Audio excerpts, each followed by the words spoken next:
రాష్ట్రంలో నియంత పోకడలు. అంతేకాకుండా ఎవరన్నా మాట్లాడితే ఒక అహంభావ ధోరణి, మామూలు కాదు, నియంత్రణ కంటే మించిపోయాడు. ఎవరన్నా మాట్లాడితే వాళ్ళందరినీ కేసులు పెడతాడు, దాడులు చేస్తారు, పోలీసులు వస్తారు, కేసులు పెడతారు, జైల్లో పెట్టేస్తారు. అంటే ఎక్కడికి పోతున్నా నాకైతే అర్థం కాలని 45 ఏళ్ళు రాజకీయం చూశా. ఇంత పనికి రాని పనికి మాలిన ముఖ్యమంత్రి బాధ ఆవేదన ఉంది. మీ కష్టాలు చూశాను. ఒక్కొక్క వ్యక్తి పైన 20 కేసులు, 30 కేసులు, 40 కేసులు పెట్టి నానా హింసలు చేసే పరిస్థితికి వచ్చారు. ఇవన్నీ చూసిన తర్వాత ఇటీవల కాలంలో మీరు చూస్తున్నారు, 5 ఏళ్లు చేసిన పాపాలు ఆయన వెంటాడుతున్నాయి. ఇప్పుడు సర్వేల మీద సర్వేలు చేశాడు. ఓడిపోతామని పిరికితనం వచ్చింది.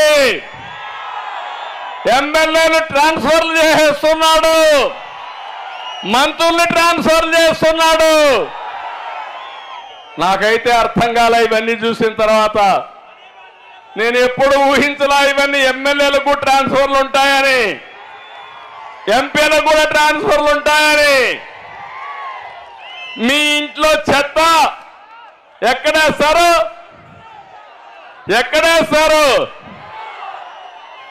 ఎక్కడ చెత్త కుండీలు వేస్తారు, అవునా కాదా? అలాంటి చెత్తను వేరే ఇంట్లో వేస్తాడంట ఈ ముఖ్యమంత్రి.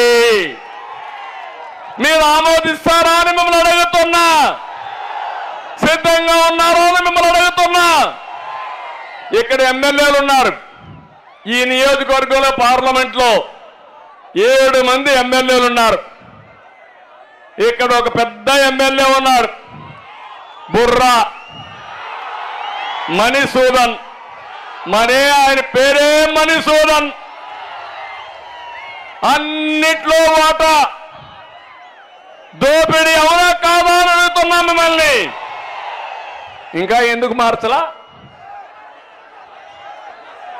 మొన్న ఒక ఆయన ఉన్నాడు ఎర్రగొండపాలెంలో, బట్టలిప్పేసి తిరుగుతూ ఉంటాడు. ఆయన మంత్రి. ఇప్పుడు ఆయనకి ట్రాన్స్ఫర్ వచ్చింది. ఎక్కడికి? కొండేపికే వేశారు. ఎర్రగొండపాలెంలో చెత్త, కొండేపిలో బంగారం. అవుతుందా తమ్ముళ్ళు అని అడుగుతున్నా మిమ్మల్ని. ఏమమ్మా అవుతుందా అని మిమ్మల్ని అడుగుతున్నా. ఇంకొక ఆయన ఉన్నాడు మార్కాపూర్లో, ఆయన నయీం. వాళ్ళ తమ్ముడు అక్కడున్నాడు, ఆయన చోటా నయీం. ఈ పేర్లు నేను చెప్పడం కాదు, ఈ పేర్లు అక్కడ వాళ్ళే పెట్టుకొని చెప్తున్నారు, పిలుచుకుంటున్నారు. ఇంకొక ఆయన ఉన్నాడు మార్కాపూర్లో, ఇది గిద్దలూరులో. ఆయన నేను పోటీ చేయను, నా వల్ల కాదని పారిపోయాడు. ఇంకొక ఆయన ఉన్నాడు దర్శనం. ఎక్కడ చూసినా అన్నిట్లో వాటాలు. ఇప్పుడు ఆయనకి సీట్ ఏదైతే పొమ్మన్నాడు. ఇంకొక ఆయన ఉన్నాడు ఒంగోలులో, మొత్తం జిల్లా అంతా నాదే అన్నాడు, రాష్ట్రం అంతా నాదే అన్నాడు. ఎక్కడున్నాడు తమ్ముళ్ళు? ఇప్పుడు అడ్రస్ గల్లంతా అయిపోయింది. కొండేపిలో ఎవరో ఒక నామకుడు పెట్టారు. ఇప్పుడు ఆయన అడ్రస్ ఎక్కడుంది ఎత్తుక్కోవాలి మనం అందరం. ఇది రాజకీయమా అని మిమ్మల్ని అడుగుతున్నా. సమాధానం చెప్పమని మిమ్మల్ని అడుగుతున్నా. ఒక నాయకుడు చేసిన తప్పులకి ఆయన దగ్గరుండే ఎమ్మెల్యేలు బలిపశువులు చేశారు. ఒక చిన్న కథ ఉంది. ఒక గజ దొంగ కోర్టులో అంతా అయిన తర్వాత ఆయన గురిసి ఇచ్చేస్తారు.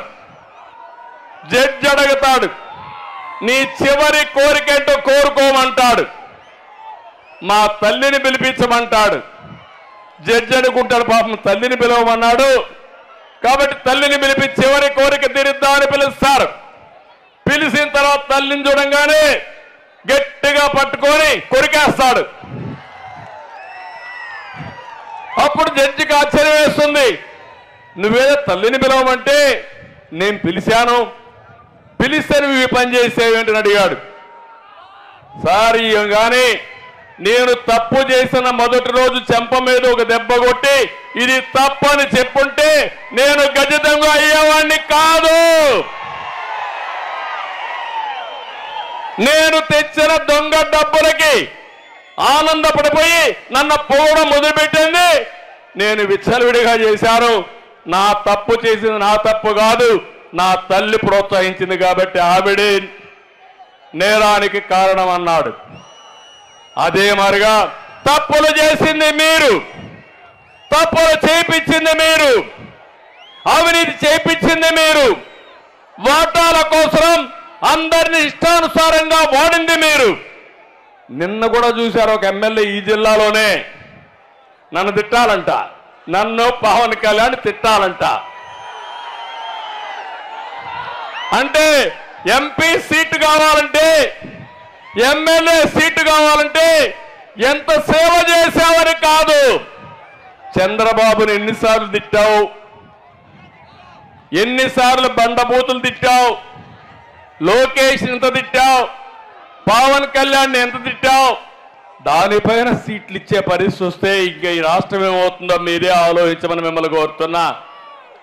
కొంతమంది ఎమ్మెల్యేలు అన్నారు, కొంతమంది ఎంపీలు అన్నారు మాకు సంస్కారం ఉంది, నీకు సంస్కారం లేదు, మేము తిట్టాం, అవసరమైతే నువ్వు సీట్ ఎక్కిపోయినా పర్వాలేదని చెప్పారు. వాళ్ళని గట్టిగా అభినందిస్తున్నా, మీరు కూడా అభినందించాల్సిన అవసరం ఉంది.